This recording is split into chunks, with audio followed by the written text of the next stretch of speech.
quick view here. I'm running low on battery on my Casio camera. Sightseeing Dignity Human Rights Art Series is now complete. 57. The allegorical sea war monsters and 2child victims of the Israeli-Hamas Gazan-Palestinian war, which began October 7th, 2023, and which continues on now. And I added one more thing here, asymmetrical balance, a term I first learned in art school. I think it was in a class in Fundamentals of Art, my sophomore year at Southern Illinois University at Carbondale, where I had transferred to after my freshman year, which is Parkland Junior College in Champaign. Anyway, I remember asymmetrical balance in particular.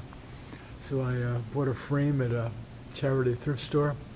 I inserted some of these dried seaweed, I believe it is, I had picked up on a beach where I'd gone swimming near Tel Aviv in 2005. A photograph I took on a road trip to the Dead Sea, near the West Bank. I actually came across this, I must have had this printed from a slide because I came across this slide the other day and other slides I took on one of my early teaching trips to Israel, 1999 or 2002. Allegorical, like kind of voracious lobster mouths here from pieces of detritus that picked up on the pavement, broken, I don't know, like street markers, which I attached. Also a piece of found wood there, 2 eyes, and the drawing, which also has some found objects in it, a bunch of jigsaw puzzle pieces I picked up on a path in a park, like a pedestrian and bicyclist path.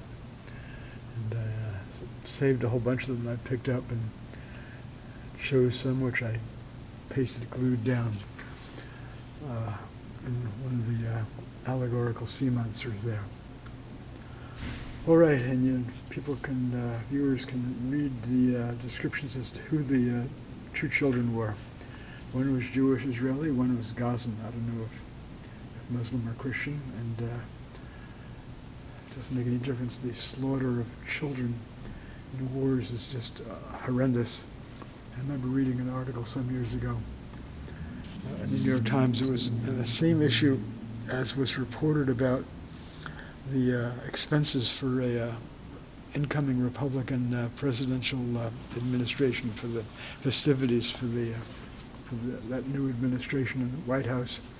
And buried in the same issue in the New York Times, it was like page 16 or something, there was an article about children being the most prevalent victims of conflicts and wars around the world. Just appalling. All right, there you have it. It's Saturday, January 6, 2024, and there you have it.